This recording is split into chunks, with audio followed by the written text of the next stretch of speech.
You ever play a really old PS2 game and think, damn, this game really hasn't aged well? Well, that doesn't apply to War of the Monsters.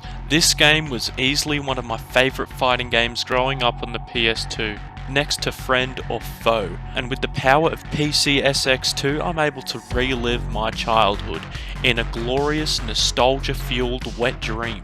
It doesn't only hold up, but it actually still shocks me how well this game was made.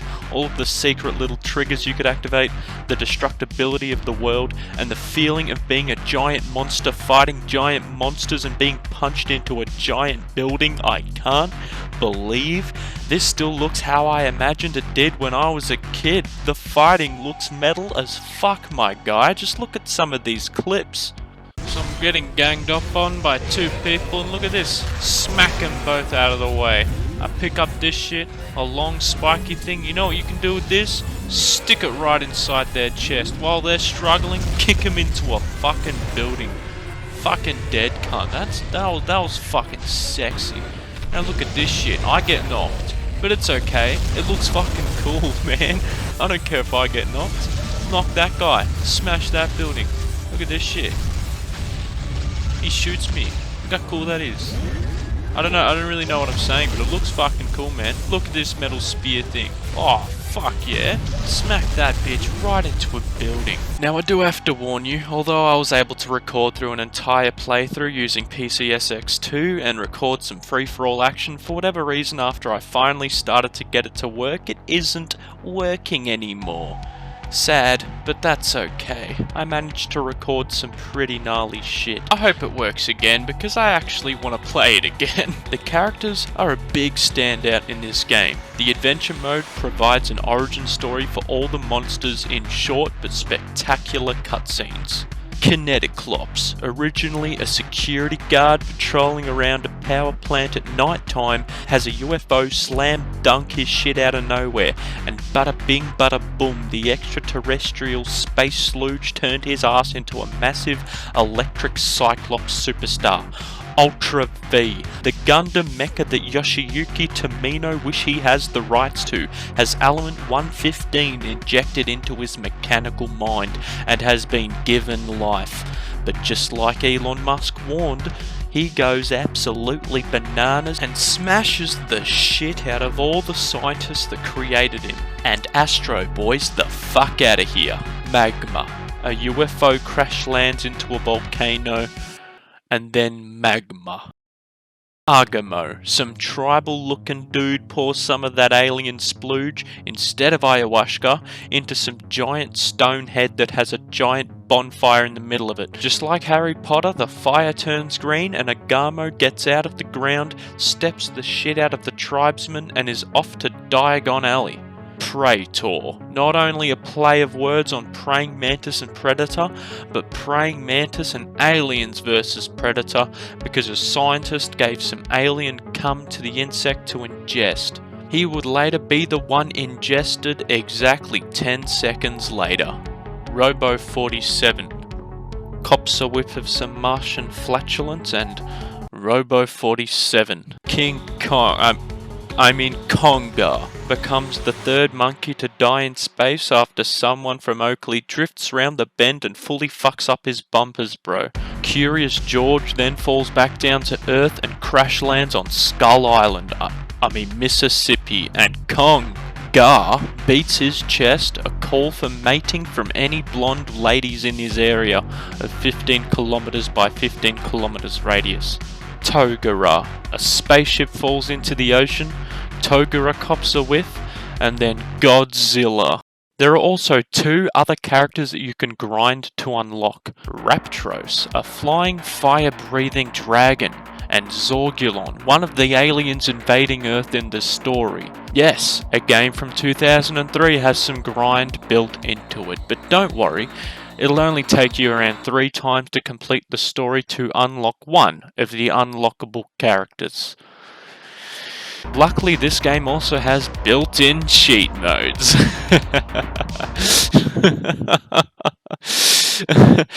I beat this game 8 times and didn't know that the adventure mode was my personal favourite mode. You can pick any monster and start off in Day of the Colossus. King Kong fucks up the military on the ground, then climbs up a building and fucks up the military in the air. Who can stop him? You can stop him, because in Soviet Russia, building climb you. Bitch. Then in Revenge of Togilla, you see Godzilla fucking up some more military. Who can stop him?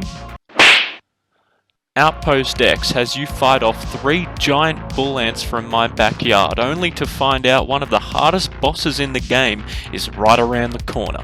The first phase becomes pretty easy when you figure it out. You can just stand on one of these pillars, catch the bombs he throws at you and then throw it back at him. It's the second phase that makes you wish you never picked up this game as a kid, because as an adult you start questioning if you were a better gamer back then. How the fuck did I do this? Look at my fucking health. This is a Dark Souls type of clutch. If you thought the previous level was hard, this one's all kinds of fucked up. You're up against Praetor, and who the fuck is this? Kling Klong, everybody. Not gonna lie, this fight took me 40 something minutes to complete, and I didn't even die. I kept on getting to low health, and then when I was about to die, I ditched them to find some health. But don't worry, they did the exact same thing. It's only fair when I do it. Not only are these monsters aimbotting pieces of trash, but there's attack helicopters in the middle of the map, being fuck knuckles. What a shit map. 10 out of 10. I love this shit. It came from the skies. You don't only get a taste of a character you can't play as, but you get 2 tastes of the character you can't play as. Although not as tough as Creeping Chaos, this one's still quite tough. Being set on fire in any video game isn't fun, especially by dragons. Rumour has it, Bethesda copied dragons from War of the Monsters, didn't even bother to change the name of what they were. Battle for Atomic Island. You get sent into Atomic Island facing several kinetic clopses. You need to overload the power by destroying the energy cooling towers and bada bing bada boom. Easiest mission of the game. Wait, no. It's not over. You now fight your second boss, a 3-headed plant that's not too hard when you figure out how to kill it. You just chuck some shit at its mouth when it's ready to chomp you. However, there's this insufferable sound effect that I wish I didn't remember looping in the background, on par with Knights of the Old Republic's Screechfest planet.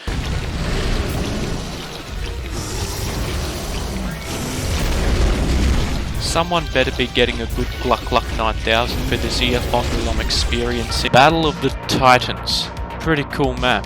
Robo 47 ×2. Terror in Paradise. You're up against Magmo and Agamo. There are also some flying saucers shooting you. Although a bit of a fucking annoying thing, you can just jump into them and blow them up. Now here comes my most favourite designed level in this game. One of the best in PS2 history. Sunopolis. You fight 2 mechas in a tight, compact, Japanese-inspired city. I don't know what's cooler, the actual city or the mechas. I think this level has actually appeared in my dreams many times since I was a kid. I don't know why, I just keep on dreaming about it. What's even better is there's a UFO hovering in the northern sky. You chuck some shit at it, it fires lasers into the ocean and triggers a fucking tsunami, my brochacho. Metal as fuck, my guy. This fight's over, but the war has only just begun. You, my friend, are abducted as fuck. This was the part of the story for me where shit hit the fan. I truly realised I'm now up against something bigger. I'm no longer just getting the attention of other monsters already on Earth, I'm getting the attention of fucking aliens. And you have just been abducted to the alien mothership, fighting not 1 unplayable character, not 2, but 3 Zorgulon. But you've been through thick and thicker. You've just beaten Lelouch of the Rebellion and Optimus Prime. You're not gonna let some scrawny little cunts abduct you and push you around.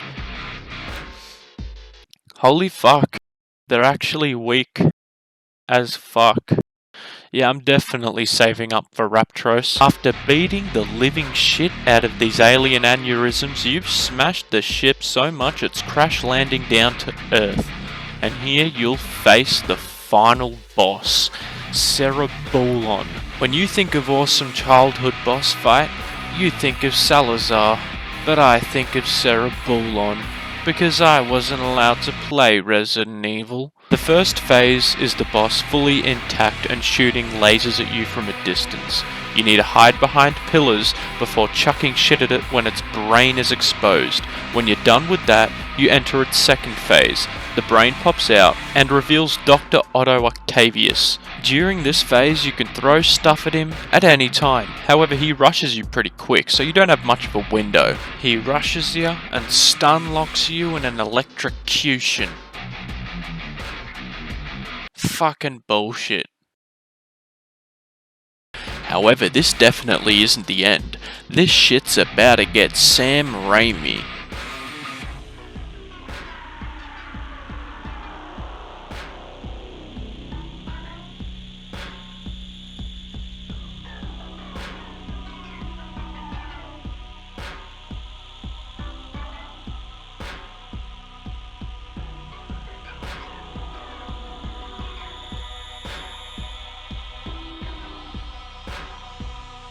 Yeah, this part low-key freaked me out as a kid, but at the same time, even back then, I thought this was one of the coolest things I've ever witnessed. The amount of times I died to this phase back in the day is unreal, but the payoff is well worth it. Gnarly as fuck, my brochacho. This is definitely a final boss fight done right, and one I'll never forget. Unfortunately, I'm unable to get some clips of player versus player as my emulator has fully fucked itself, and I'm not even sure if it'll work with the emulator.